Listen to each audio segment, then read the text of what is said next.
Steven, arrête s'il te plaît, j'ai jamais pu encadrer Michel Legrand. Salut Ciné, votre rendez-vous avec le cinéma qui erre dans les couloirs du temps, poursuivi par les figures tutélaires du cinéma des glorieuses années 80 et 90, refusant obstinément de céder la place à de nouveaux mythes. Cela dit, cette apparente incapacité à tourner la page a au moins de notre point de vue un avantage, celui de pouvoir consacrer du temps à des sagas chères à nos cœurs, au moins pour ce qui est de leur début. Ainsi, la sortie de Terminator Dark Fate nous donne-t-elle la possibilité toujours réjouissante d'évoquer les grands moments à la suite desquels il prétend, à raison ou à tort, on va en parler, s'inscrire. On va le faire avec un trio de critiques bioniques venus du futur pour torturer les fans de Joker. Julien Dupuis, salut Julien. Bonjour Thomas. Julie Le Baron, salut Julie. Salut Thomas. Et Stéphane Moïsaki, salut Stéphane. Salut Thomas. C'est nos ciné épisode 205 et c'est parti. Tu fais un amalgame entre la coquetterie et la classe. Tu es fou. Enfin, si ça te plaît. Dark Fate, puisque c'est l'actu, un mot du pitch. Le film propose une suite directe au Terminator 2 de James Cameron et convoque pour l'occasion quelques-unes de ses figures essentielles, dont évidemment Linda Hamilton qui rendosse son rôle de Sarah Connor, toujours en guerre contre les machines tueuses du futur. Ça tombe bien, puisque l'une d'entre elles, un modèle particulièrement avancé baptisé Rev 9, incarné ici par Gabriel Luna, a débarqué au Mexique pour assassiner la jeune Dani, alias Natalia Reyes. Dani, dans son malheur, a de la chance, puisque du futur a également déboulé Grace, un super soldat génétiquement modifié joué par Mackenzie Davis. Les trois femmes vont s'unir, prendre la route du Texas et croiser au passage quelques vieilles connaissances. I can see you're very upset. I'm going to help you protect the girl. Nobody else is gonna die because of me.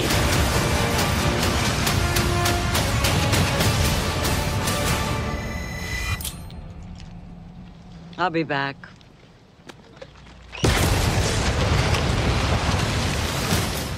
Et derrière la caméra, c'est Tim Miller, le réalisateur du premier Deadpool. Et au casting, outre les précités, on trouve un certain Arnold Schwarzenegger, mais aussi un certain Edward Furlong. Un mot, votre avis, mes amis,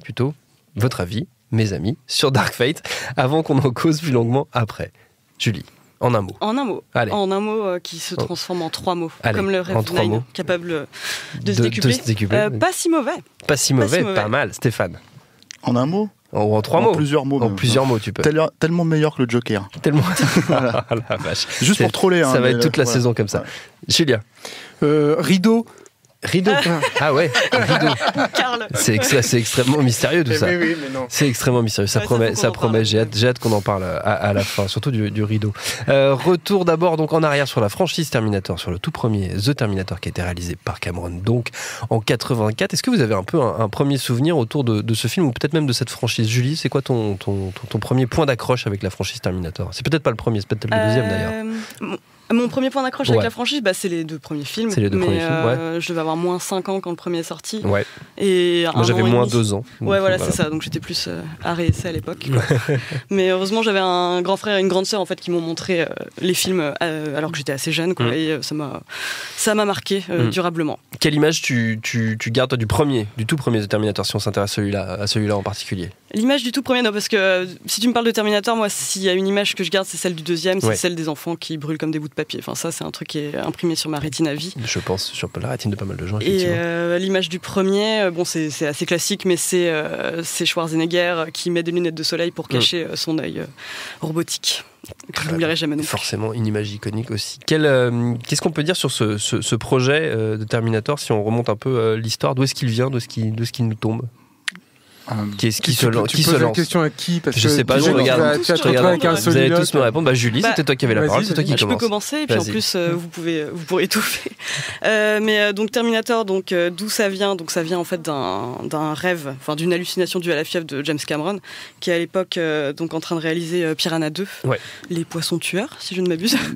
Les tueurs volants. Les tueurs volants, pardon. Encore mieux. Les tueurs volants, qui donnait suite au film de Joe Dante.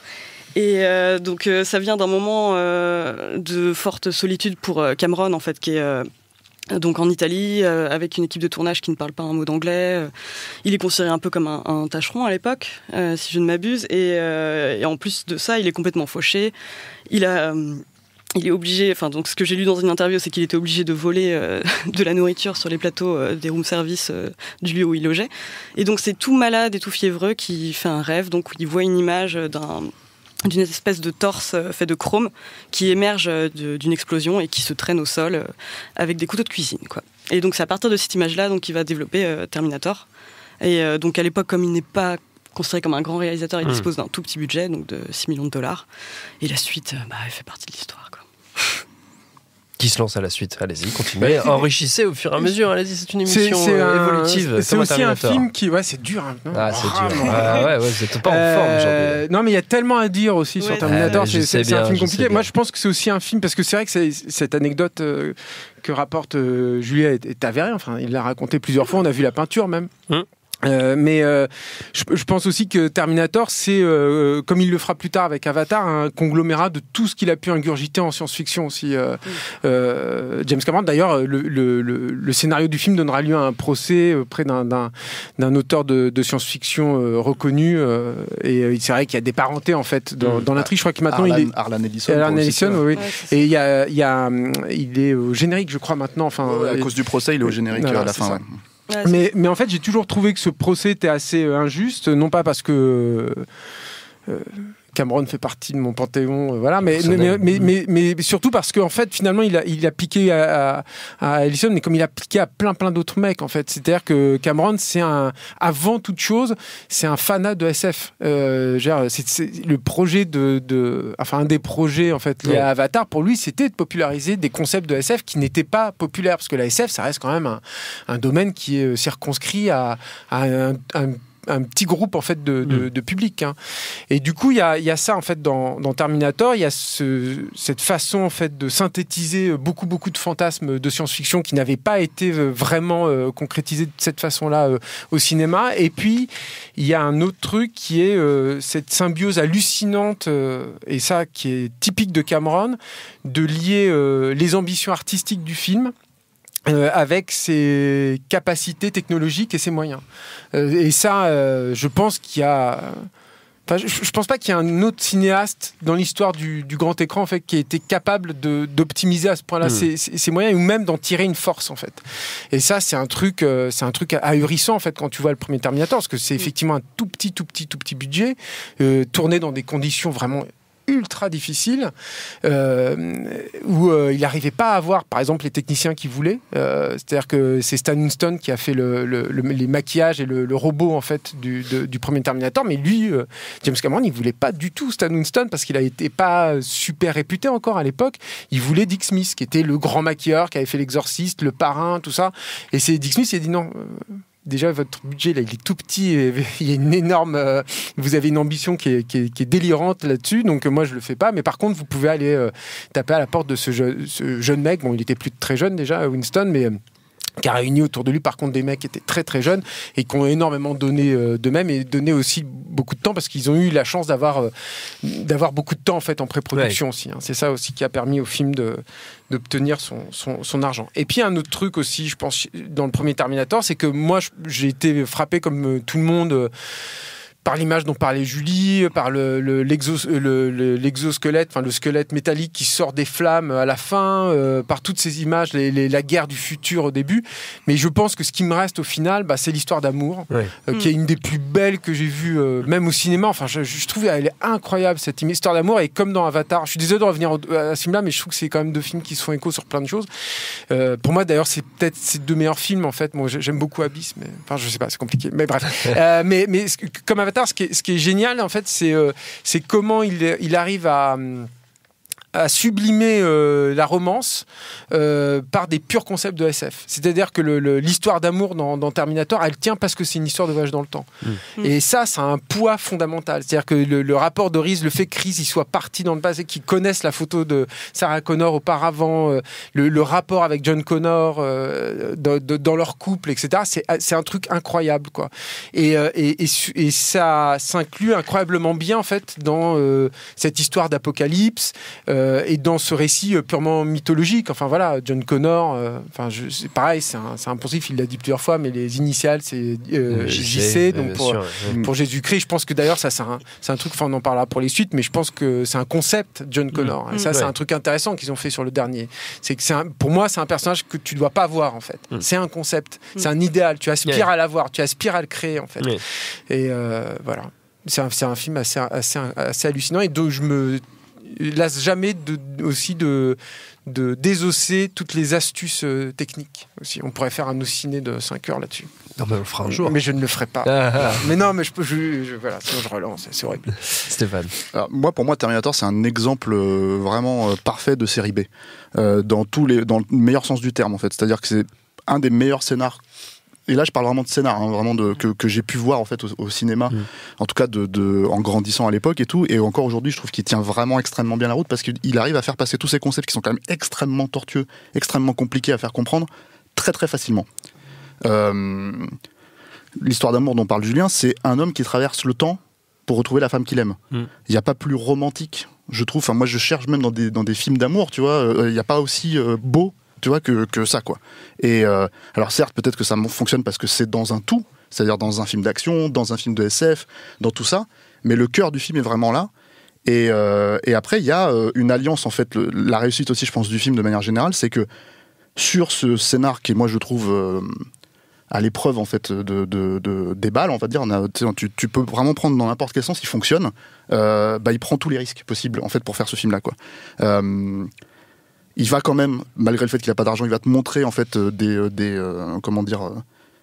des scènes futuristes en fait qui sont moi je trouve encore très très très bien, qui fonctionnent très très bien encore, je trouve, à l'écran, quoi. La route, Voilà. Tu parlais des images qui marquent. Moi, je me rappelle, et je crois que si je dis pas de bêtises, c'est son pote à Arnold en fait qui joue le rôle c'est Franco Colombo, donc qui joue le rôle de l'autre T800 en fait qui apparaît dans le futur, là. Qui a un filtre avec juste les yeux laser. Voilà. Et moi, je me rappelle que quand j'étais gamin, c'était une scène qui m'avait vraiment marqué en fait, son apparition, parce que tu savais que c'était pas Arnold. Mais le premier Terminator est presque un film d'horreur, hein, d'ailleurs. Ah oui, il y a plein de scènes comme ça. Mais de toute façon, c'est un mix, ce film en fait. Il a des scènes d'action, des vraies scènes d'action telles qu'on en faisait dans les années 80, des vraies scènes horrifiques. T'as la scène justement où il vient pour la première fois tuer Sarah Connor, il se trompe et en fait il tue sa coloc. Voilà, ça c'est une scène d'horreur, tout au ralenti, etc. Donc en fait, il maximise énormément tous ces effets. Il y a des scènes, je veux dire, moi, il y a même des scènes de dialogue. Les gens retiennent, le I'll Be Back de Schwarzenegger, tu vois, évidemment, mais moi je me rappelle le truc de la tempête arrive, tu vois, à la fin, où c'est tellement parfait pour terminer le film, en fait, c'est tellement fort. C'est ça aussi qui fait que d'un seul coup t'avais envie de voir la suite quand t'étais gamin. Tu disais mais c'est pas possible qu'il n'y ait pas une suite en fait à ce film, quoi. Et du coup c'est une espèce d'alliance comme ça où quand t'étais gamin, je vois Julien qui était en train de râler là, dire il faut pas faire de suite. Non, je suis pas sûr en fait que j'ai attendu en fait cette suite. Julien n'était pas gamin en 84. Elle était magnifique. Il avait 34 ans. Voilà, merci. Ça c'est gentil. Moi je l'ai attendu, mais je l'attendais vraiment. Et quand ils ont fini par vraiment l'annoncer, quand il y a eu la bande-annonce du 2, c'était dingue, quoi. Et il y a donc cette alliance en fait entre Cameron et celle qui avait, je sais pas si c'était déjà sa femme à l'époque sur le tournage, Galen Hurd, quoi. Il y a vraiment en fait une alliance entre le réalisateur et le producteur. Soudés l'un contre l'autre en fait pour arriver à mener ce projet à terme, quoi. Alors arriver à mener ce projet à terme avec effectivement quand même des gens talentueux comme Stan Winston, etc. Arnold qui était quand même déjà commençait vraiment à devenir une star. Arnold qui à la base en fait devait jouer, et il a failli refuser le rôle du Terminator parce qu'il avait 27 lignes de dialogue, je crois, en fait, dans le film. Et puis il devait jouer Reese aussi. Et il devait jouer Reese. Et en fait, Cameron n'en voulait pas pour Reese. Et il s'est rendu compte qu'en fait Arnold pouvait vraiment incarner le méchant, quoi. Parce qu'il faut savoir que à la base le Terminator ça devait être Lance Henriksen. Et Lance Henriksen ça devait être une ébauche du T-1000.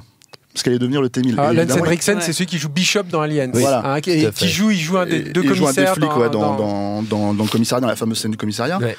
Et en fait, c'était lui qui devait jouer le rôle du Terminator. Et il devait. Alors, on a aussi parlé d'O.J. Simpson. Heureusement que ça s'est pas fait parce que là, ça aurait été dantesque, je pense. Hyper gênant. Voilà. Mais surtout qu'en plus, il avait été refusé parce qu'il était considéré comme trop sympathique auprès du public pour jouer. Oui, mais c'était la prod en fait. Alors que c'était prémonitoire quelque part. Voilà.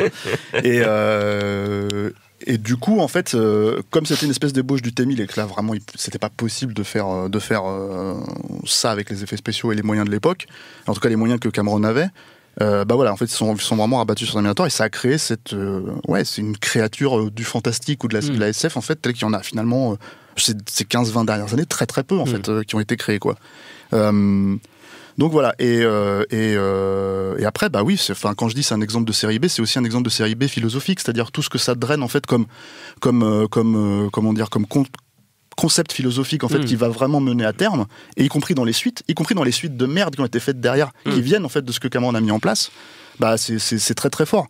Et après, il y a lui ce qu'il appelle le coup de bol, en fait. C'est-à-dire que, il y a Arnold d'un côté, il y a Michael Biehn, et puis il y a Linda Hamilton, en fait, qui joue Sarah Connor, et qui, moi, je trouve déjà excellente dans le premier où elle joue, qui est finalement une figure très, très forte chez Cameron en général, quoi. C'est-à-dire ce personnage féminin qui va s'extraire, en fait, de sa condition de everyday woman pour vraiment, en fait, ce qu'on appelle le woman empowerment aujourd'hui, quoi. C'est vraiment elle, pour moi, pour le coup, elle le représente, et avec la suite, c'est une évidence.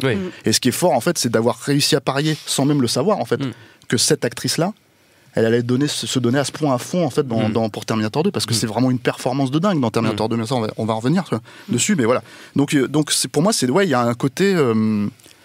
c'est pas un film parfait parce que il est un peu dans l'air du temps quand même. On va dire il ressemble un peu à un film des années 80 par moment, même si c'est pas ça l'ancre dans le quotidien, c'est pas très grave. C'est pas grave parce que c'est assumé, c'est comme Retour vers le futur quelque part. Enfin, c'est assumé dans les années 80. Plus celui-là, en fait, par exemple, la scène de sexe, elle est un peu filmée comme une scène de sexe des années 80, ce genre de choses. Mais ça reste un modèle d'écriture aussi. C'est peut-être un truc. Je dirais, le fait que l'exposition soit dans l'action.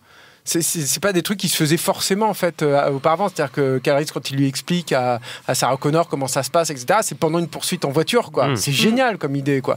Et l'apparition aussi des deux antagonistes au début, et comment ils se renvoient, et comment il y a un effet miroir en fait dans leur présentation. Il y en a un qui est dans une position de vulnérabilité totale quand il t'est présenté, c'est un clochard, etc. Puis l'autre, c'est un demi-dieu qui descend sur Terre et qui expédie à Patresse des gros durs, quoi. Rien que ça, enfin, ça te plante tout de suite. Il y a cette faculté chez Cameron, c'est un truc de fou quand même, parce que c'est quand même son vrai premier film.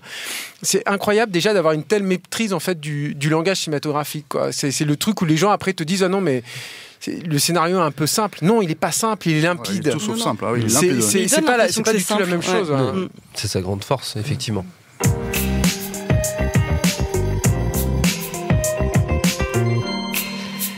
On parlait de suite, il va falloir attendre 5 ans pour voir Terminator 2. 6, non, pas 5 ans du tout, 7 ans. Ouais. 7 ans. Je fais non, 84, 91. Ouais, 91, ouais, ça. Donc il faudra attendre 7 ans pour voir la suite. Julie, je te donne la parole en premier parce que je sais que c'est ton chouchou dans cette saga Terminator 2. Oui, mais comme tout le monde, j'ai l'impression. Je pense que c'est le chouchou d'un peu tout le monde, évidemment. Il est quand même universellement reconnu comme une des meilleures suites de tous les temps. Terminator 4, ouais. La série télé. Et en plus, qui est vraiment une suite impressionnante. Déjà parce que là, James Cameron dispose des moyens de son ambition, enfin même s'il était capable effectivement de se débrouiller avec les moyens du bord pour le premier. Mais là, comme disait Stéphane, on était dans une série B avec le premier. Là, dans le deuxième, on est dans un gros blockbuster. Et moi, je trouve que c'est vraiment très très réussi parce que ce qu'il apporte en fait dans sa saga, tout repose en fait sur la relation qu'il a, moi je trouve, avec Edward Furlong, donc qui signe son premier grand rôle. Toute cette réflexion qui a amené en fait sur ce qu'est une machine, comment elle doit rester fonctionnelle jusqu'à ce qu'elle accomplisse sa mission et tout, c'est vraiment un truc que j'ai trouvé vraiment fantastique. En fait, toute la relation en fait qui unit les deux, pour moi, porte le film. Donc pour moi, le 1, comme tu dis, a une très belle histoire d'amour. La deuxième, c'est une très belle histoire d'amitié, en fait, où on se surprend. Enfin, il y a déjà ce truc quand même qui est assez incroyable, où donc on est persuadé dès le début, en fait, on revoit Schwarzenegger et on se dit ça va être à nouveau l'antagoniste du film, avant de se rendre compte que c'est Robert Patrick qui est vraiment vraiment excellent dans le rôle du T-1000, quoi. Et en plus de ça, il y a donc ce fossé technologique entre le T-800 et le T-1000 qui est donc beaucoup plus puissant, capable de prendre la forme de n'importe qui, de passer à travers des barreaux, et où là pour le coup, donc Cameron peut mettre en place ce qu'il a toujours voulu faire. Et voilà, enfin c'est tout ça pour moi, Terminator 2. C'est en gros tout ce qu'il n'a pas pu faire dans le 1 parce qu'il avait besoin de faire ses preuves avant, et c'est parfaitement réussi, quoi. Mais pardon. J'allais poser la question. Non, vas-y Thomas. Merci Julien. J'allais poser la question en termes de tout simplement chronologique. Pourquoi on attend pourquoi est-ce qu'il a fallu attendre 7 ans? Est-ce que c'est des raisons techniques et des raisons de droit? En fait, James Cameron a vendu les droits pour $1. En fait, à l'époque où il a fait le premier film, parce qu'il n'avait pas d'argent, en l'occurrence. Ouais, et il était camionneur à l'époque, donc en fait, il a vraiment il a parié sa carrière cinématographique sur ça, quoi. Et ce qui s'est passé, c'est que ça, grand bien lui en a fait sur le succès du film, mais c'est un succès en fait qui s'est fait sur les bases du film, parce que le studio, c'était M-Dale, je crois, en fait, qui a produit le film. En fait, lui a vraiment mis des bâtons dans les roues. Il s'est battu avec le prod, John Daly. qu'il a dû faire, parce que Cameron était déjà James Cameron à l'époque, en fait, il l'a fait virer de la salle de montage, parce qu'en fait, au moment où justement il y a cette scène finale du premier Terminator, où le Terminator apparaît dans son de squelette métallique, en gros, il n'y avait pas encore les effets spéciaux, et quand John Daly a vu le film, il a dit on coupe là, toute la fin, j'en veux pas. Et Cameron lui a dit va te faire foutre, et il l'a vraiment foutu, il l'a sorti de la salle de montage. De la salle.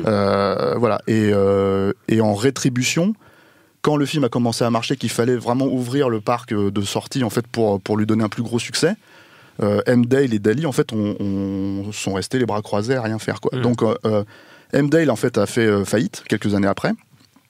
Et les droits ont été mis en enchère. Et c'est Arnold, en fait, qui faisait un film avec Carol Coe. Et donc Mario Kassar et Andy Vajna, il faisait Total Recall à l'époque, qui leur a dit vous achetez les droits. Si vous achetez les droits, nous, on fait le film. Et en gros, c'est ce qui s'est passé. Et ils ont acheté les droits pour, je crois, 5 millions de dollars, ce qui était monstrueux à l'époque, aux enchères. Quoi, voilà. Énorme. Et donc, ça plaçait le film. C'est quasiment le budget du premier film. Hein, donc, rien que pour les droits, quoi. Donc, en fait, Cameron leur a dit clairement ok, donc moi, je fais ce que je veux sur ce film. Et le tarif, par contre, ils avaient 1 an et demi pour faire le film. Ouais. Donc, en fait, au moment où les droits ont été achetés, je crois Arnold était encore sur Total Recall.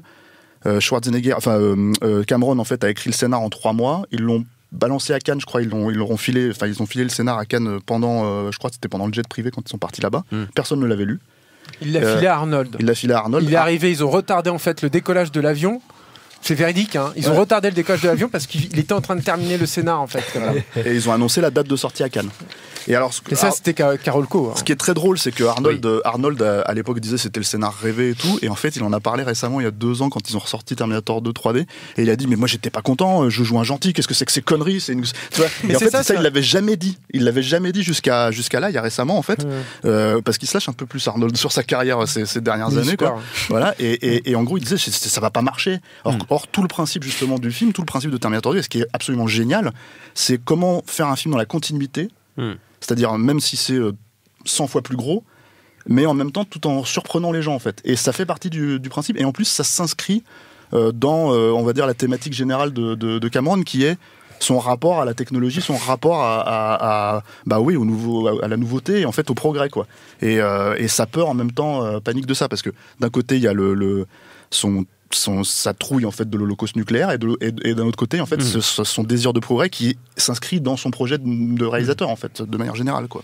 Et au cœur du film il y a déjà, on l'a mentionné, il y a le personnage de Sarah Connor qui revient et qui est une réinvention totale, une réincarnation totale du premier film. Mais ça c'est assez incroyable parce que la transformation est très réaliste, même physique. C'est ça vraiment, c'est incroyable. Enfin, elle est tout à fait crédible en guerrière. Elle extériorise c'est toutes ses angoisses en fait. C'est ça qui est assez ouf, c'est physiquement, c'est-à-dire qu'en fait elle est tellement dans la peur d'un lendemain post-apocalyptique qu'en fait elle est surpréparée. C'est elle, le Terminator, c'est elle qui en fait est devenue une arme de guerre, en fait. Voilà. Et moi je trouve que elle est incroyable, Linda Hamilton, dans le rôle, quoi. Et elle est Cameron, je crois, avait fait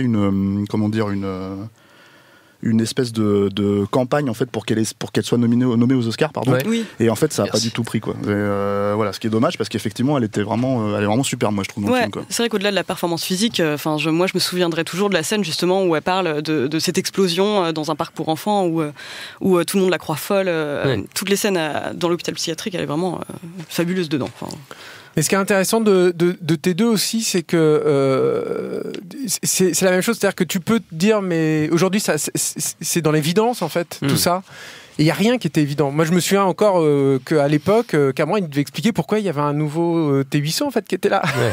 C'était pas du tout évident pour les gens. Je veux dire, le truc que tu avais attendu pendant tout le premier film, c'était le tuer, quoi. Le truc, c'était un Terminator. Tu pouvais pas l'arrêter, et donc tu l'avais arrêté. Ouais. Donc c'était dédramatique au possible, a priori, de le faire revenir sur le deuxième. Donc là, il a eu aussi l'intelligence de lancer un premier teaser qu'il a pas réalisé lui, c'est Stan Winston qui l'avait réalisé, où on voyait les T800 se fabriquer à la chaîne. Ouais. Ce qui était un signal est super fort, c'est-à-dire qu'on disait il va y en avoir plusieurs, enfin il peut y en avoir plusieurs, c'est une possibilité, il peut y en avoir d'autres, et puis ça va être exponentiel. Vous allez en voir beaucoup plus, quoi. Et ça, c'était ce qui fait que les gens ont attendu ce qu'il y ait plusieurs Arnold en fait dans le film. Oui. Et Julie parlait en fait tout à l'heure du défi technologique. En fait, évidemment, il y a tout ce qui est image de synthèse et morphing, tout ça. Ça a lancé une vraie mode, T2. Ça n'a pas été la révolution que tous espéraient, d'ailleurs, à l'époque. Mais la vraie grosse révolution, en fait. C'est difficile de dire ça comme ça, mais le truc qui était hyper important pour les mecs des effets spéciaux et passé à la trappe en fait du grand public, c'était l'incrustation des personnages par ordinateur. C'est-à-dire qu'on les faisait plus à la tireuse optique. Auparavant, c'était plus photochimique. C'est-à-dire que déjà le film était passé dans l'ère du numérique en fait. Et Cameron était passé dans l'ère du numérique. C'est peut-être un peu trop pointu ce que je viens d'expliquer, mais c'était voilà. Le truc qui était intéressant, c'est que non seulement il y avait ces trucs d'incrustation de personnages en fait par ordinateur, qui était donc beaucoup plus fin, beaucoup plus joli, etc. Mais du coup, il pouvait déjà commencer à retoucher l'image, inverser un panneau, effacer des câbles, par exemple. C'était des choses qu'on voyait pas auparavant et qui commençaient à ouvrir beaucoup plus de perspectives en fait au réalisateur du futur. Et je parlais tout à l'heure pour le premier Terminator de cette symbiose, cet écho entre la façon de concevoir le film et le propos même du film. C'est une trouvaille incroyable et géniale en fait d'avoir confronté le T800 qui est un peu sur plein d'aspects en fait un des pinacles des effets spéciaux à l'ancienne, on va dire pratiques, de marionnetterie, d'image par image, etc. Donc de le confronter à ce qui était un truc tout naissant, qui était l'image de synthèse. Les deux, c'est ça aussi qui fonctionne dans T2. C'est-à-dire que là on peut dire vous parlez technique et non, la technique encore une fois c'est le propos, c'est la narration et c'est le sens au cinéma. Et là ça fait complètement sens. C'est aussi pour ça que ça fonctionne et que c'est aussi évident que de façon immédiate tu dis mais ce petit gars fluet, bon il est pas si fluet que ça Robert Patrick, mais par rapport à Schwarzy, il l'est. Tu dis mais il est hyper dangereux lui en fait. Il est hyper dangereux parce que tu comprends intrinsèquement qu'il fait partie d'une technologie qui dépasse mais largement celle d'Arnold. Et ça je pense qu'elle est quelque part, même si c'est de façon inconsciente pour le public, extra-diégétique en fait au film. Est-ce que je peux rajouter un tout petit dernier truc? Un tout petit truc. Je vous invite aussi à regarder T2 comme un film écho au premier. C'est-à-dire que ça c'est un truc qui fait beaucoup attendre les suites d'Avatar. Je reviens encore sur Avatar, faut que j'arrête, mais c'est un... Il reprend en fait des plans ou des modes de fonctionnement, ou par exemple la scène au ralenti, etc., qui font écho au premier film. C'est hyper intéressant en fait de voir comment il aborde en fait une suite en fait. Cameron. Sur la question de T2 et notamment de la version T2 3D, je vous invite par ailleurs à remonter le flux de nos ciné, à écouter l'épisode entier que nous avons enregistré avec mon camarade Rafik Djoumi, camarade et néanmoins ami Rafik Djoumi, que nous avons fait sur scène au Club de l'Étoile, car on fait régulièrement des choses sur scène au Club de l'Étoile. C'est devenu beaucoup plus compliqué la franchise Terminator quelques années plus tard, un peu plus de 10 ans plus tard, 12 ans plus tard précisément, avec Terminator 3, Rise of the Machine. Stéphane, lève le doigt, c'est comme à l'école, c'est incroyable. Il y a quand même un T3 intermédiaire. Il faut le préciser, c'est là le T2 3D. T2 3D en fait, qu'il a fait en 96. C'est Cameron qui l'a réalisé. C'est quand même un budget de 60 patates. C'est un très très gros truc. Et c'était en fait une attraction au studio Universal. Je crois, Julien, toi tu l'as vu. Moi je l'ai vu aussi. En fait, tu peux le voir sur le net si tu cherches un peu. Mais elle est encore à Tokyo, non? Je sais pas. Mais en tout cas, je sais qu'à Los Angeles, il y est plus. Et en gros, c'est vraiment un truc où t'as à la fois des cascadeurs en fait qui sont sur scène. C'est vraiment une grosse scène d'action, une scène de poursuite dans le futur, et qui se termine par un clou en fait qui est le T1 million en fait qui apparaît comme ça à l'écran, qui fait trembler les sièges, et t'as des cascadeurs en fait qui jouent le rôle sur scène. C'est narrativement c'est un peu anecdotique, on va dire, par rapport évidemment au reste de la saga, enfin en tout cas aux deux premiers. Surtout que ce T1 million c'est un peu bidon quoi. Oui, ça n'a pas la cohérence du T1000, on va dire. C'est vraiment un truc pour faire plus quoi. Mais en tout cas quand tu vis ça pendant 12 minutes au Studio Universal, c'est hyper kiffant. C'était la première fois qu'on voyait Cameron en relief quoi aussi. Ça c'était. C'est Osaka, c'est à l'Universal Studios d'Osaka. Je crois qu'il y a encore, mais je suis pas sûr. Donc ça c'est ce truc, on va dire, c'est le dernier. Terminator jusqu'à donc Dark Fate où il a vraiment bossé sur le scénario et tout ça, etc. C'est le dernier Terminator qui a été fait par Cameron quoi. Donc il fallait quand même le préciser. Et effectivement après il y a eu T3, puisque encore une fois Cameron s'est posé la question de si, et après Titanic, après le succès, est-ce qu'il récupérait les droits de la franchise ou pas. Et en fait il a décidé de passer à autre chose. Il a estimé qu'il avait fait tout ce qu'il avait à faire sur la franchise, et finalement il a décidé de lâcher prise. Les droits ont été récupérés parce qu'ils ont été perdus par la faillite de Carolco. Ils ont été récupérés par Carolco quand même, avec Galen Hurd. C'était plus vraiment Carolco. Non, c'était C2, ça s'appelait C2 et en fait ils ont vraiment relancé ça que... Enfin, pas que, mais en fait, en l'occurrence, c'est ce qui s'est passé au final. Vajna est mort cette année, mais Kassar est encore vivant. Mais à l'époque, en fait, si tu veux, ce qui s'est passé, c'est que C2, c'était Carolco 2, quoi, en gros. Finalement, ils ont produit, je crois, Terminator 3 et Basic Instinct 2, quoi. Voilà. C'est en gros les deux. Les gros trucs. Voilà. Et T3, ça avait été quand même un gros blockbuster à l'époque de sa sortie en 2003. C'est un film aussi que Cameron a refusé. Ils lui ont proposé en premier, il a dit non. La raison, moi j'aime bien, ça me fait marrer, donc je la replace à chaque fois que je peux, cette anecdote, c'est si vous pouvez pas me laisser faire péter une vraie bombe nucléaire, je fais pas de T3. Moi j'adore parce que ça ressemble tellement à Cameron où tu te dis je pense que t'es dans une réunion avec lui, tu te dis ça, tu te demandes la question si tu poses vraiment sérieux ou pas, quoi. Et voilà, et du coup c'est un film qui a été récupéré par Jonathan Mostow.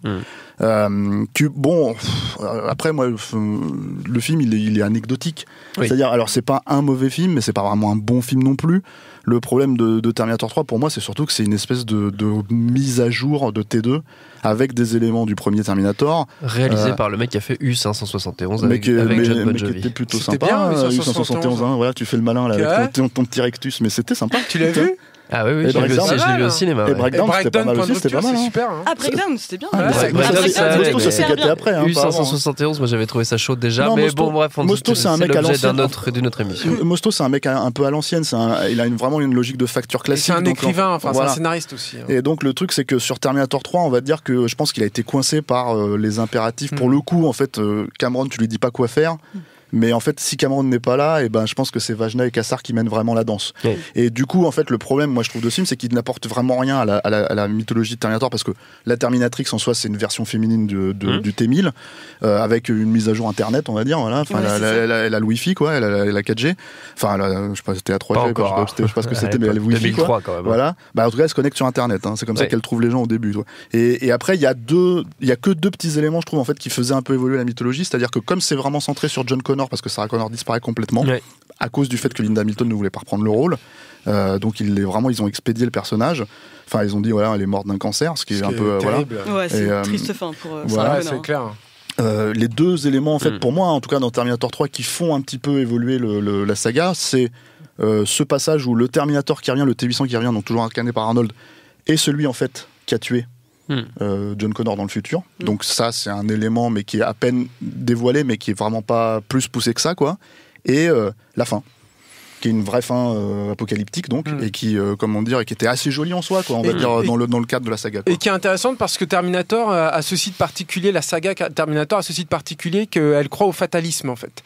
C'est-à-dire que les films de voyage dans le temps américains, et ça, je pense que c'est dans la philosophie des États-Unis, en fait, ne croient pas à la fatalité des événements. C'est toujours possible d'altérer le cours des choses. Terminator, depuis le premier, il y a une scène coupée d'ailleurs qui est super intéressante dans le premier Terminator où en fait la puce qui reste du T-800 écrasé est récupérée par les mecs qui vont fonder Cyberdine et du coup tu te dis tout était là, quoi. Donc, et tu te dis donc en fait c'est elle qui, en écrasant cette tête-là, va donner naissance en fait à Cyberdine et à tout ce qui va se passer ultérieurement. Et il y a toujours ce truc de c'est fatal, ça va arriver, de toute façon on va crever. Et au moins il avait compris ça, Mostow. Après le problème c'est que déjà là pour le coup il y a une très très mauvaise gestion des moyens, c'est-à-dire qu'il y a une énorme scène d'action au début puis après c'est super cheap, le soulèvement qui est plutôt cool, hein, cette scène. Mais le soulèvement des machines en soi c'est assez triste, quoi. Enfin c'était déjà triste à l'époque, là aujourd'hui ça l'est encore plus. Et puis il y a pas mal de fausses notes en fait par rapport à la saga. Enfin, on a parlé de Sarah Connor avec Julie là, qui donc meurt par un cancer. Enfin, c'est pas possible, quoi. Cette Valkyrie qui meurt d'un cancer, c'est terrible, quoi. Et mais il y a des gars qui sont pas bien placés avec le Terminator parce que c'est Schwarzy, donc faut faire aussi des blagues et tout. Et là moi ça m'a fait rire sur le moment, mais ça joue contre le personnage, c'est pas bien placé par rapport au personnage. Il met des lunettes à la Elton John pour reprendre la scène, la scène de T2. Il y a des gars qui parlent à la main quand il tend sa main parce qu'il comprend pas ce qu'on lui dit. Ouais, c'est un film blague un peu. Enfin, il y a des répliques trop blagues. Après ça c'est Arnold qui a repris le dessus. Après lui il était assez.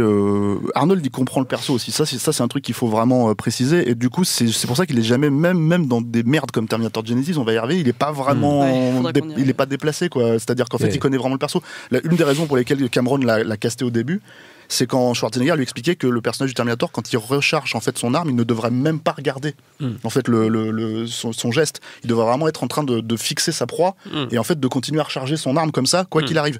Et en fait, c'est là où Cameron s'est dit, mais en fait, il comprend le perso même mieux que moi, en fait. Donc voilà, Arnold, là-dessus, il y a ça. Mais effectivement, et après, il y a le Arnold blagueur, tout ça, etc., qui sait que, en fait, en gros, il y a un humour un peu décalé qui est lié à l'aspect machinal du personnage, quoi. Et qu'en fait, ils l'ont poussé dans certains extrêmes. Et effectivement, dans T3, ça va un peu trop loin. Mais il y a une bonne fin avec le personnage, quoi. C'est-à-dire que c'est un truc aussi dont on n'a pas parlé dans T2, mais l'histoire d'amitié dont parlait Julie, ça, c'est un truc qui est pareil. C'est atypique, en fait, dans le cinéma américain. C'est-à-dire que tout à coup, on comprend qu'une machine peut avoir une âme. Ça, c'est chez les Japonais, ça pose pas de problème, ça, hein, que les robots. Mais chez les Américains, en général, ça marche pas comme ça. Hein. C'est-à-dire que moi, je cite toujours cet exemple-là, mais dans Johnny 5, dans Short Circuit, le robot, il faut qu'il soit frappé par la foudre pour avoir une attitude bonne. Donc, il y a une espèce de touche divine, en fait.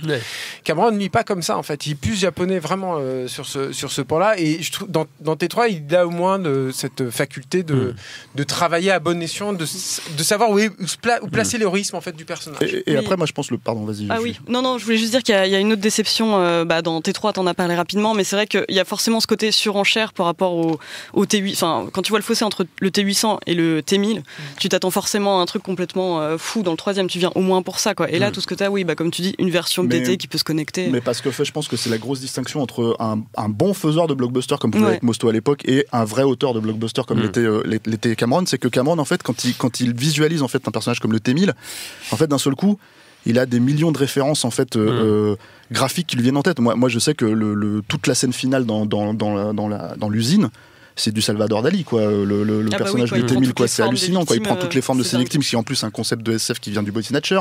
Il y a tout un tas de trucs comme ça. Il y a des images que tu n'avais jamais vues dans un film d'action. C'est-à-dire que t'as Sarah Connor qui lui balance un coup de fusil à pompe dans la tronche, et là, d'un seul coup, tu vois le plan à travers le trou dans la tête qui se reforme. C'est des trucs dans le cinéma, parce que ça vient aussi du cinéma d'action des années 80, ces films-là, quoi.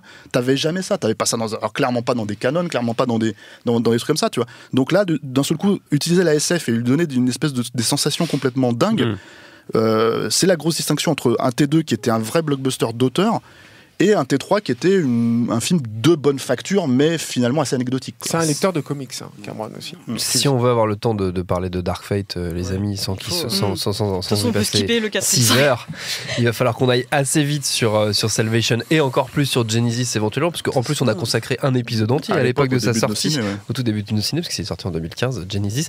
Sur Salvation, qu'est-ce qu'on peut dire à part que Christian Bale fait ce qu'il peut?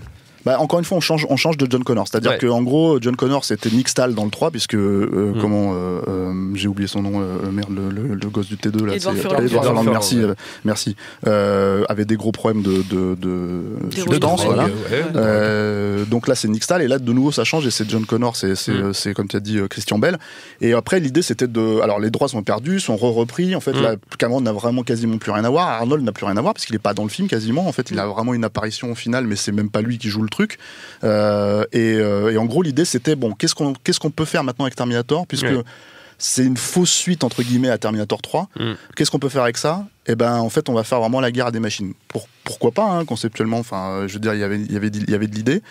Le problème, c'est que c'est un vrai film entre guillemets de producteur qui a pas vraiment d'assises sur le film non plus, parce que fondamentalement, on va faire un collage. On va prendre un mec comme McG parce qu'il sait faire des gros blockbusters.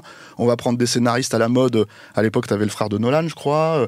T'avais le showrunner de The Shield. Et en fait, on prenait les gens qui étaient sous la main. On avait un Christian Bale qui sortait de Batman et tout ça, de Dark Knight. Et donc voilà, c'était un espèce d'assemblage de super blockbusters en fait qui en fait n'a pas déjà je trouve pas vraiment d'âme. Pareil, il souffre du même problème que T3. Il a une grosse scène d'action à un moment donné au milieu qui est assez. C'est un gros film à problème. Hein. Voilà, et c'est un film qui est remonté dans tous les sens aussi. C'est-à-dire qu'il n'y a pas vraiment de vision en fait dans ce film-là. Il y a des idées, il y a des choses. En fait, on va dire on va vous montrer les T600, on va faire évoluer la technologie pour vous montrer tout ce qu'il y a autour, quoi. Il y a des trucs comme ça. Mais c'est vrai que c'est très difficile. Enfin, moi, je vois pas comment ils auraient pu faire une vraie trilogie autour de ça. Le fait qu'ils tiennent la route, en fait, scénaristiquement parlant, et qu'ils s'inscrivent en plus dans une saga qui existe et qui est très populaire parce que quoi qu'on en pense, T1, T2, c'est des films, c'est des bornes en fait de la SF, et c'est des films très populaires dont les instigateurs sont très connus aujourd'hui et très populaires aussi, quoi. Donc un Cameron ou un Schwarzy, ils ont défini leur carrière avec ces films-là. Ouais. Donc quoi qu'il arrive, en fait, tu peux pas t'inscrire là-dedans et faire juste un peu n'importe quoi pour voir ce qui fonctionne à la mode. C'est arrivé 5-6 ans avant Mad Max Fury Road, on va pas évidemment voilà, mais je dis ça parce que c'est un post-apo. Oui. Donc c'est vraiment, il y a de ça aussi dans le truc, et là-dessus tu vois, enfin c'est même pas qu'il y a un fossé évidemment, mais ce que je veux dire c'est que tu vois plusieurs fossés. Non mais la scène d'action en soi elle peut être sympa. Moi les seuls endroits où je reconnais un tout petit peu McG, parce que j'avais des espoirs entre guillemets sur McG au début de sa carrière sur le premier Charlie's Angels, parce que je trouvais que c'était un mec qui était complètement, enfin qui faisait des films assez légers et vraiment voilà, mais qui avait du savoir-faire en fait, et puis il y avait un ton, une personnalité. Ouais. Le seul moment où tu le reconnais un petit peu, c'est quand John Connor utilise son radio-cassette et qu'il écoute du coup de Be Mine des Guns N' Roses, où tu dis ah oui d'accord, effectivement c'est le perso de... Mais c'est la seule fois où je me dis c'est le perso du 2 en fait. Il n'y a pas un seul moment où je me dis c'est John Connor ce perso en dehors de ça. Et ça c'est un gros problème. Et après il y a cette espèce de truc où on essaye de s'attraper les fans, quoi. C'est-à-dire que l'apparition du T-800 à la fin, pour refaire en gros la scène finale du premier, dans un blockbuster à 200 millions, t'as envie de leur dire vous avez vraiment que ça à proposer en fait. Et en plus ça avait été tout un bordel parce que ils savaient pas s'ils allaient avoir les droits enfin Arnold était gouverneur à l'époque, donc il voulait absolument pas bosser sur le film, il voulait surtout même pas donner en fait 2 heures de son temps ou 5 heures de son temps, je sais pas combien de temps ça prend pour scanner son visage. Et donc du coup en fait il a fini par accepter de donner son image, mais parce qu'ils ont retrouvé un vieux moule de Stan Winston en fait qu'ils ont utilisé pour le scanner, pour qu'on le voit le personnage du T-800 avec la chair, avec tout à l'écran. Et ça c'est un ratage complet cette scène, c'est-à-dire qu'on dirait un débile léger le perso, donc on dirait Donkey Kong. Voilà, et du coup il y a tout un tas de trucs comme ça qui fonctionnent pas, et en plus le film de toute façon c'est bidé. Il a pas eu le score escompté, donc du coup ça n'a vraiment pas donné de suite, quoi, en fait. Et ça a été le même coup pour Genesis. Un souvenir particulier autour de Genesis. Ça c'est vraiment une sombre merde. Mais d'ailleurs ce que tu disais par rapport au fait que Terminator a été déterminant pour Schwarzy et notamment Cameron, j'ai l'impression que c'est un peu ce qui explique la clémence de Cameron quand il parle des films qui ont donné suite à T2. En fait, à chaque fois, il va dire que c'est plutôt pas mal. Il est interviewé à chaque fois. Et c'était le cas pour Genesis qu'il a chaudement recommandé avant de faire brusquement volte-face. Ah ouais, il a fait. Julie a raison, il avait fait toute une vidéo. Je parle de la vidéo, mais en fait, tu vois bien qu'il a fait ça pour Arnold. Le film. Il a fait ça pour Arnold. Oui, c'est ça. C'était pour expliquer qu'en gros, voilà, c'est lui qu'on veut voir. Mais avait-il vraiment vu le film pour l'encenser ainsi, quoi? Parce que c'est vraiment, je sais pas par où commencer pour. Ouais, c'est ça, un gros chèque, j'espère, parce que. Moi, je suis même pas sûr qu'il ait touché un chèque pour ça. Je pense qu'il l'a juste fait. Il l'a fait de bonne foi au début, peut-être. Sa théorie à Cameron, c'est que tu peux pas faire un Terminator sans Arnold. Ça n'a aucun sens. Et d'ailleurs, ça s'est vérifié avec Terminator Salvation, en fait, avec Terminator Renaissance en français. Parce que voilà, c'est un film que personne ne voulait vraiment voir. Et qui propose finalement pas grand chose, qui a été remonté dans tous les sens, qui a eu plein de. Enfin voilà. Donc du coup, c'est vrai que tu pouvais pas vraiment recréer quelque chose. Mais comme c'est une saga qui reste, Terminator Genesis. Encore une fois, les droits ont de nouveau été rachetés. C'est un bordel. C'est un bordel. Il faut savoir que Cameron, la raison pour laquelle il y a Dark Fate aujourd'hui, c'est que Cameron a récupéré les droits. Et cette année. Donc il a mis le truc en place, voilà. C'est là pour où ça il supervise le truc, quoi. Voilà. Mais après, l'idée générale d'un truc comme Terminator Genesis, c'est que les quelques idées qui font sens, encore une fois, c'est Cameron qui leur a soufflé. Mais il leur a juste dit, vous faites ça dans votre coin, et puis en fait, lui, il est parti, il a fait autre chose, quoi. Et au final, les gens, voilà. Après, il y a tous ces problèmes, et là, en fait, je pense que effectivement, on avait fait un aussi, donc c'est pas vraiment la peine de revenir sur Genesis. Il y a aussi une petite série télé. Sarah Connor Chronicles. Là, vraiment, on est borderline série Z, moi je trouve, dans la mythologie et tout ça. C'est les 2-3 épisodes que j'ai vus, c'est une catastrophe. C'est Lena Headey qui joue le rôle, là, c'est Cersei dans Headey, pardon. J'ai pas osé regarder, moi, en fait. Genre, apparemment, c'est les chroniques de Sarah Connor, c'est la suite de T2. Tu sais quoi, ça ressemble à ce que quand les Italiens ils essayaient de copier Terminator, en fait. T'as Atomic Cyborg, genre de trucs. T'as des trucs comme ça, moi je trouve, dans cette série télé. C'est les Italiens qui prennent leur vengeance pour Piranha 2. Non, c'est vrai. Ça fait vachement pitié, quoi. Après j'ai pas tout vu, donc que les gens vont me dire qu'à partir du 14e épisode c'est bien. C'est souvent ce que disent les gens, effectivement, pour essayer de nous convaincre de regarder des séries pourries. Passons du coup directement à l'actu du moment de Terminator Dark Fate. Julie, que tu nous disais tout à l'heure, Je me rappelle plus c'était les 3 mots que tu avais employés. Pas si mauvais. Ça fait déjà 6 heures qu'on a commencé cette émission. C'est ça, au moins 6 heures. C'était pas si mauvais. C'était pas si mauvais parce que parce qu'on partait de Genesis. Parce qu'on partait de Genesis, voilà, exactement. Et moi, donc, forcément, j'y suis allée vraiment à reculons. J'avais plusieurs craintes, en fait. J'avais très peur, en fait, d'avoir un Genesis 2. Mais heureusement, donc, ce qu'ils ont eu le bon goût de faire, c'est de occulter complètement les 3 films dont on vient de parler, donc le 3, le 4 et le 5. Et il y avait quand même aussi des raisons de s'enthousiasmer, donc j'étais un peu mitigée au début, mais pour moi les raisons de s'enthousiasmer, c'était le fait qu'il y ait le retour de Cameron, donc qui supervise le projet, qui participe à la réécriture du scénario, et aussi donc de Schwarzenegger, Linda Hamilton et d'Edward Furlong plus étonnamment. Donc ça peut être à la fois génial ou catastrophique, on sait très bien ce que ça peut faire quand on fait revenir des vieux acteurs. Et moi, j'étais surtout encouragée à l'idée qu'ils aient l'envie de refaire une toute nouvelle trilogie, que Cameron se soit dit, si ce film marche bien, on continue parce qu'on a une histoire à raconter, on sait où on va. Donc au moins ils naviguent pas à vue, quoi. Et surtout, donc ils ont vraiment l'envie de faire un passage de flambeau, pas juste faire du fan service pour les nostalgiques de T1 et T2. Et donc pour ce faire, créer des nouveaux personnages et étoffer un peu la mythologie. Et ça, je pense que, en tout cas, le film a réussi à le faire. C'est pas un excellent film, loin de là, mais c'est pas un mauvais film non plus. Là où je trouve qu'il est réussi, c'est par rapport au nouveau Terminator, donc le Rev 9, qui, pour moi, je pense que Luna, j'ai oublié son prénom, Gabriel Luna, est un bon successeur à Robert Patrick. Que effectivement la nouvelle capacité qu'il a, j'ai le droit d'en parler. De toute façon, on le voit dans la bande-annonce. Oui, c'est ça. Voilà. On le voit pas trop en fait. Dans la bande-annonce, on le voit se séparer en deux.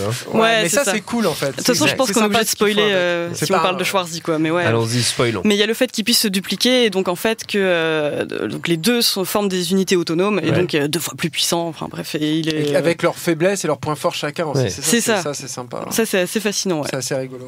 Je trouve aussi que le personnage de Daniela Ramos rappelle énormément Sarah Connor, quoi. C'est vraiment la Madame Tout-le-Monde en fait qui se demande ce qu'elle fait là, mais pourquoi est-ce que vous venez me sauver, etc. Qui elle aussi a une transformation, enfin on l'a pas encore vraiment vu, mais qui a une transformation plutôt réaliste. Et finalement, le fait que le film occulte complètement les 3 précédents, ça évite d'avoir des retours en arrière hyper laborieux où on nous réexplique tout ce qui s'est passé. Et là, c'est fait assez rapidement, quoi. Enfin, on reprend des scènes. On se pose pas la question, surtout. C'est ça qui est assez dingue. C'est que moi, en fait, tout le film, je me suis pas du tout posé la question. J'ai vu tes 3, tes 4, tes 5, mais en fait, tu te poses pas la question. Tiens, ils ont existé, mais en fait, tu t'y penses jamais. C'est-à-dire, il n'y a pas un moment donné où il y a juste en sortant. C'est contradictoire. En sortant, tu peux juste te dire, tiens, en fait, les idées éventuelles de Genesis que Cameron a essayé d'infuser en fait et qu'ils en ont fait n'importe quoi, il les reprend et il les arrange en fait. Donc il y a quelques trucs comme ça, mais c'est vraiment ça s'arrête là, quoi. Moi, ce que j'ai beaucoup aimé et à ma grande surprise aussi, parce que c'est un film qui est extrêmement mal vendu, mais vraiment. Moi, je m'attendais à un niveau Genesis qui me paraissait surprenant de la part de Tim Miller, parce que c'est pas un mauvais réalisateur. Je pense même que s'il y a une réussite dans Deadpool, c'est à lui qu'on la doit, plutôt qu'à Ryan Reynolds et au scénariste.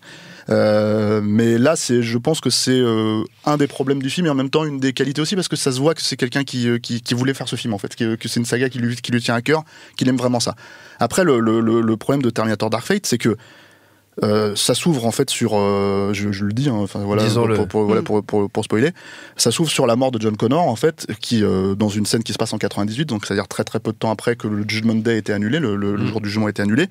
Et en gros, c'est par un nouveau Terminator, un nouveau T-800, quoi. Et dessous les yeux de Sarah Connor. Et d'un seul coup, ça pose en fait. Alors moi, je pense que la scène est sympa en soi parce qu'elle est surprenante. Je pense que Cameron aurait fait un chef-d'œuvre avec cette scène. Il aurait fait une scène absolument incroyable dans la mesure de la scène où il apparaît devant Sarah Connor pour la première fois dans T2, en fait, dans les psychiatriques. Ça aurait été un truc, je pense, comme ça, complètement dingue. Enfin, c'est comme ça que j'imagine qu'il l'aurait fait. Et voilà. Mais en soi, c'est plutôt sympa. C'est bien foutu. Et surtout, ça donne le ton, en fait, pour 2 personnages importants de la saga, qui sont Sarah Connor et le T-800. Et comment en fait les faire évoluer par rapport à ce que tu sais déjà d'eux. Donc en fait le film se pose cette question, et tu sens que Cameron donc est derrière, de se dire bon, on a fait T2, on oublie les autres, comment on va surprendre les gens vis-à-vis de leurs relations, de tout ça, etc., etc.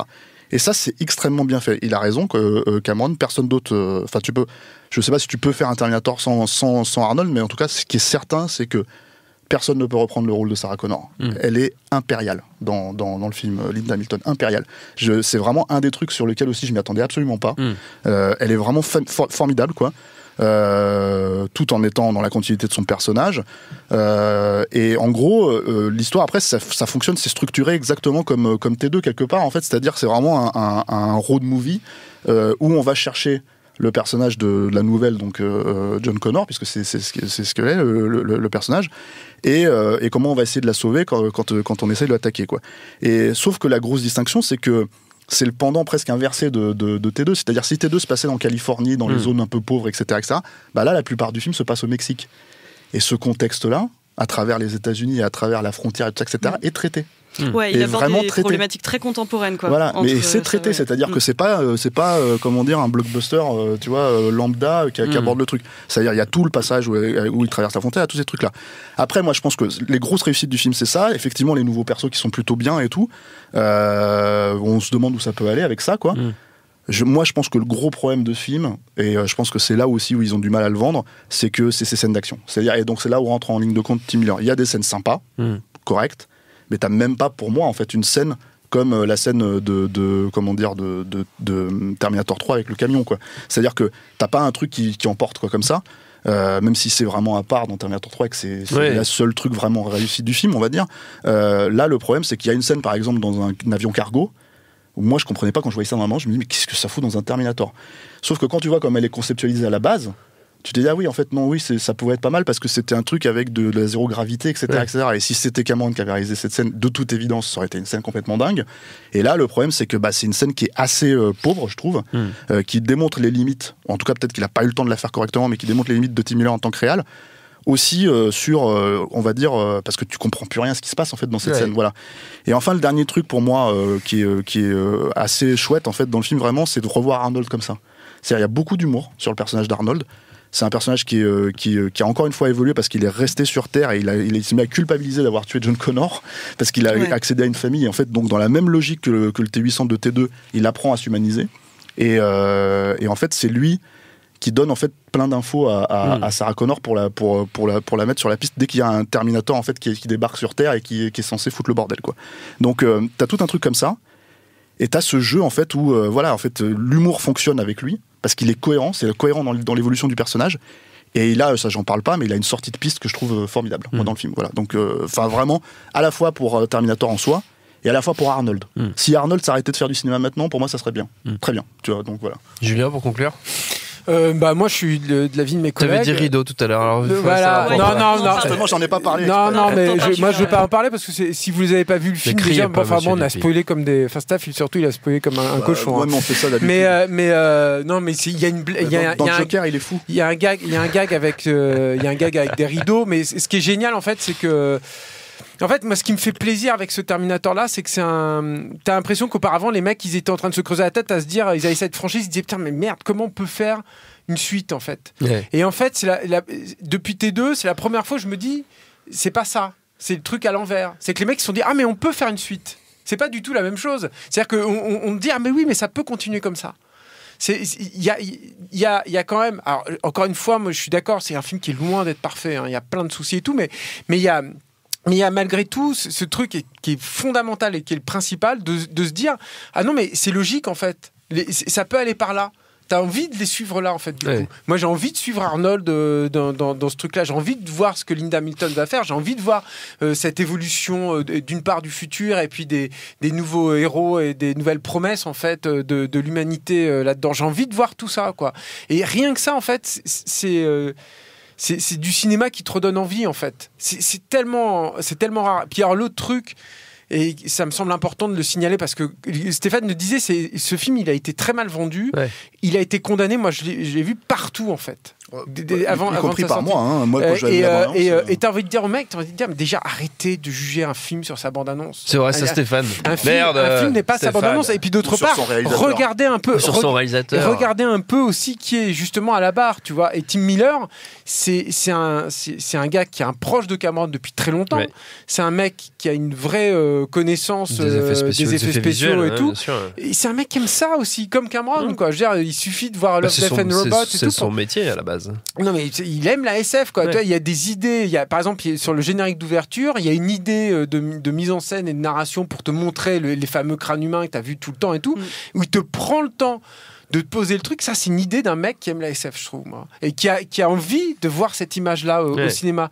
C'est ça, en fait, ce qui est hyper agréable dans Terminator Dark Fate. Alors oui, les scènes d'action, elles sont pas toujours à la hauteur. C'est un film qui a été fait hyper vite aussi. Hein. C'est un truc qu'il faut préciser. Bon, après, T2 aussi avait été fait hyper vite, mais T2, voilà, c'est Cameron, là, c'est pas Cameron. Mais c'est un film qui a été fait hyper vite, ça se sent sur plein de trucs. C'est un film où t'as jamais vraiment l'effet waouh que tu pouvais avoir sur les 2 premiers films au niveau des effets spéciaux. C'est difficile d'avoir l'effet waouh aujourd'hui. Tu l'as un petit peu sur la séquence qui se passe à la fin des années 90 au début, mais t'as pas d'effet waouh comme tu peux les avoir, je sais pas, dans Demi Man ou des trucs comme ça. Ni dans les scènes d'action, t'as pas ce truc-là et tout, mais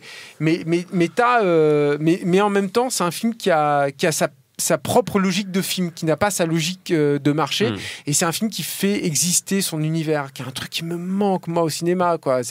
Il y a une scène où il voyage sur un train au sommet et les gens ils ont du mal à monter sur le train et tout à coup tu te retrouves dans un contexte qui existe. C'est comme la séquence avec la mer au début dont je parlais. Je n'irai pas plus loin parce que je veux te laisser la surprise, Thomas, en fait, mais il y a une séquence donc avec le train et tu te dis que tout à coup ça existe. La gamine elle est présentée et tu vois elle traverse un immeuble et puis ça existe. Je vois pas ça moi dans les blockbusters aujourd'hui, le mec qui te dit bon bah voilà, il y a un ancrage là-dedans et tout. Et dernier truc, c'est un... je sais plus, c'est une C-17, enfin bon, c'est un R, donc il y a un peu de fuck. L'héroïne, là, Mackenzie, là, met des mandales. Il y a Mackenzie un peu de gore avec une séquence un peu à la... un truc de Japanimation, là, tu vois, où le méchant, il est en train d'empaler des gars et tout. Enfin, ça aussi, ça fait plaisir, tu vois, dans les blockbusters aujourd'hui. Film très imparfait, Dark Fate, moi, mais qui me fait quand même plaisir, vraiment. On appelle un film généreux, Julie. Après, le truc que je me sentais obligée de dire, c'est que forcément, le film échappe pas à 2-3 lourdeurs, mais ça, on pouvait s'y attendre. Genre, forcément, le retour de Linda Hamilton se fait avec la phrase I'll be back, de toute façon, elle est dans le générique et tout. Et par rapport à cette histoire de rideau, sur laquelle je m'étendrai pas très longuement, c'est juste qu'elle est forcément un peu ridicule. Si je vous la décris, il n'y a aucun moyen qu'elle ne passe pas pour un truc complètement ridicule, alors que c'est pas du tout idiot, en tout cas, ce qu'ils ont voulu amener, les questionnements qu'ils ont voulu amener. Et c'est qu'est-ce que fait un Terminator une fois que sa mission est accomplie. Et ça, je pense que c'est assez prometteur. Mais tout en gardant son ton à lui, en fait. Mais c'est ça qui est drôle, en fait. Elle est géniale, cette scène. Quand il parle de sa femme, c'est fabuleux. Et ça, apparemment, c'est une idée d'Arnold, en fait. C'est lui qui a... J'ai vu une interview, la récente, là, je crois que la nana n'avait pas le droit de balancer son interview sur YouTube, mais elle l'a fait, quoi. Parce qu'on est encore sous embargo, alors on enregistre. Et en fait, j'ai vu une interview d'Arnold qui dit ça vient de moi et tout, c'est moi qui ai suggéré cette idée, et en fait qui a plus ou moins improvisé sur place, en fait, toute cette scène qui est vraiment une scène de 2 minutes comme ça, un petit monologue, quoi. Et il est incroyable, Arnold. Moi, ça m'a fait tellement plaisir de le revoir jouer comme ça. Sacré Arnold. Il nous surprendra jusqu'au bout. Notre temps est écoulé. Merci à tous les trois. Merci à Quentin à la technique. Binge.audio pour toutes les infos utiles. On vous dit à très vite. Je préfère partir plutôt que d'entendre ça, plutôt que d'être sourd.